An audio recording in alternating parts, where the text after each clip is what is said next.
باپ بھی آتا ہے میری گڑیا کو کیا ہو گیا، بھائی بھی آتا ہے میری لاڈلی کو کیا ہو گیا، ہاں ماں بھی آتی ہے میری پری کو کیا ہو گیا، تجھے کیا چاہیے تو بول تو صحیح۔ منانے کے لیے باپ بھی تیار، ماں بھی تیار، بھائی بھی تیار۔ ارے ناز و نخروں سے پالی ہوئی باپ نے اس بیٹی کو جگر کے ٹکڑے کو اے ظالموں تمہارے سپرد کیا اور تو نے ایسے پھول کو کچل دیا۔ میرے نبی نے فرمایا بیٹیاں پھول کی طرح ہوتی ہے، پھول کی طرح، اسے کبھی نہ مسلنا۔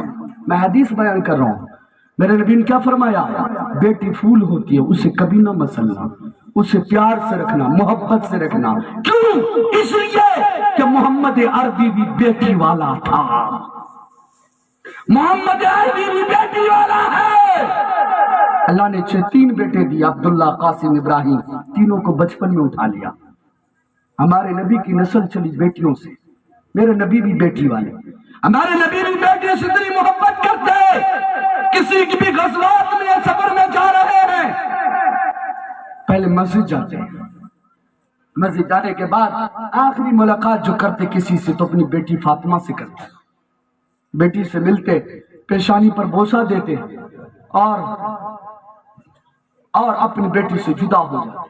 واپس آتے، سب سے پہلے مسجد جاتے، شکرانے کی نماز پڑھتے، اس کے بعد سب سے پہلے اللہ کے نبی اپنی بیٹی کے گھر فاطمہ کے گھر جاتے، پیشانی پر بوسہ دیتے، حال و احوال معلوم کرتے، اس کے بعد اپنی امہات المومنین یعنی اپنی ازواج کے پاس تشریف لے جاتے۔ ہر باپ بیٹی سے پیار کرتا ہے تو بتا تو صحیح، تیری بیٹی بیٹی اور دوسری کی بیٹی بیٹی نہیں، تمہاری بیٹی بیٹی دوسرے کی بیٹی بیٹی نہیں۔ تمہارے سامنے تمہارے بیٹے تمہاری بہو کو مارے اور تم اس کا ہاتھ نہ روک سکو، یہ تو ظلم ہے۔ تمہاری ساری نمازیں، سارے روزے، سارے حج زکات دھرے کے دھرے رہ جائیں گے اگر تم نے کسی پر ظلم کیا، کل قیامت میں بخشے نہیں جاؤ۔ آج بہت سارے لوگ آتے ہیں کہ مولانا صاحب ہماری پتوہ جو ہماری سنوے نہیں کرتی ہے، کاہے سنے گی؟ کیوں سنے گی؟ کیوں سنے گی؟ اس بیٹی کے دل میں زخم تم نے دیا، زخم دیا تم نے۔ جب تم نے 5 لاکھ کا ڈیمانڈ کیا، باپ کے پاس پیسے نہیں، اس نے ماں کو بھی روتے دیکھا، باپ کو بھی روتے دیکھا، اس نے باپ کو بھی دوسروں کے پاس ہاتھ پھیلاتے ہوئے دیکھا ہے، اس نے دوسروں کے سامنے اپنے باپ کو ذلیل ہوتے ہوئے دیکھا ہے۔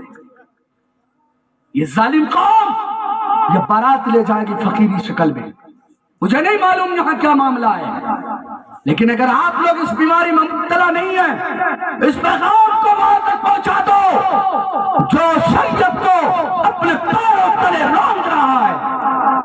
یہ ظالم قوم ہوٹل میں جائے گا کھانے کے لیے تو ہڈی کو بھی چبا کے کھائے گا، ہڈی کو بھی چبا کے کھائے گا۔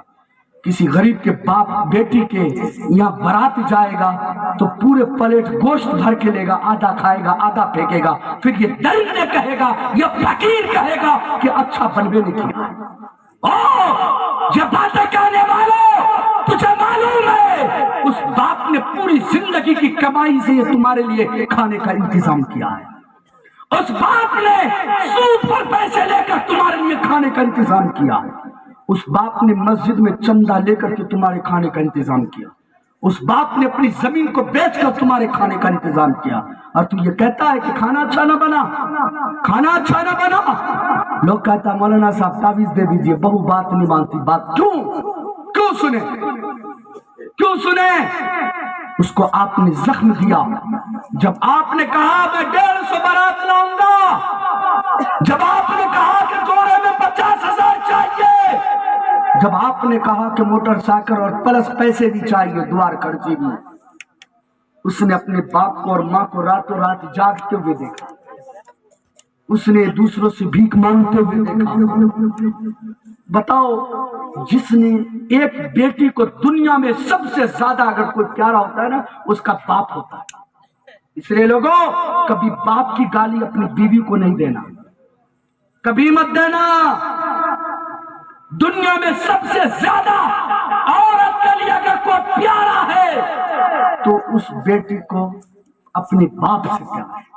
اس نے اپنے باپ کو ذلیل ہوتے دیکھا. اور سنو معاشرے کی کہانی کو, اگر میری ماں بہن سن رہے ہو, بھائی اجازت ہے, اجازت ہے, ناظم صاحب بات ہے, اکیلے چھوڑ دیے. اچھا جزاک اللہ, پیچھے سے خیال رکھیے گا. ہاں میرے بزرگوں, کہیں ایسا نہ ہو. ہاں میرے بزرگوں, اب سنو سماج کے حالات. باپ نے ان ساری قربانیوں کے ساتھ اس کا ڈیمانڈ پوری کیا. اب یہ بارات چلا. کیسے بھائی؟ یہ تو بھیک منگا تھا ہی, یہ تو بھیک منگا تھا ہی. اب اپنے گاؤں میں اعلان کرنے چلا, اور لوگوں فقیروں کی ٹولی چلی ہے. فقیروں کی ٹولی چلی ہے, اب سب بات بولنا ہی پڑے گا. فقیروں کی ٹولی چلی ہے. ہم نے تو باپ جلم میں کبھی کھایا نہیں, تم بھی چلو ہمارے ساتھ, تم بھی چلو ہمارے ساتھ.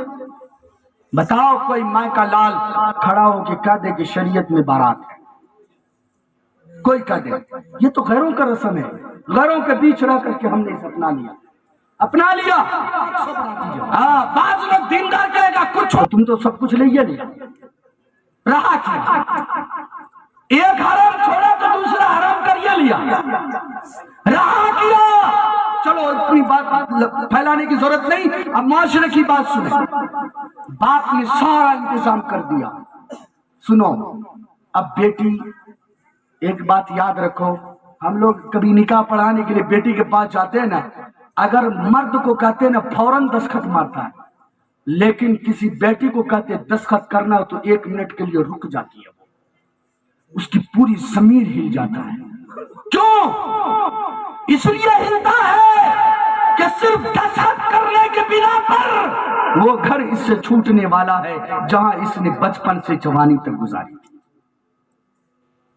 وہ باپ کا پیار چھوٹنے والا, وہ بھائی کا محبت چھوٹنے والا, وہ ماں کے دلار چھوٹنے والا, سہیلیوں کا پیار اس انسان کے ساتھ اب یہ رہے گی کہ جس کو اس نے کبھی دیکھا بھی نہیں. اس انسان کے ساتھ اسے زندگی بسر کرنا ہے. کیا معلوم یہ ظالم اسے پیار دے گا کہ صبح و شام مار دے گا. باپ نے سب کچھ انتظام کر دیا, باراتوں کو بھی کھلا دی. اس لڑکی کی دل میں زخم ہے. رات ہوئی کٹ گیا, صبح ہوئی کھیلا شروع ہو گیا. ماں بہن سن رہے ہو تو غور سے سنیں. صبح ہوئی کھیلا شروع ہو گیا.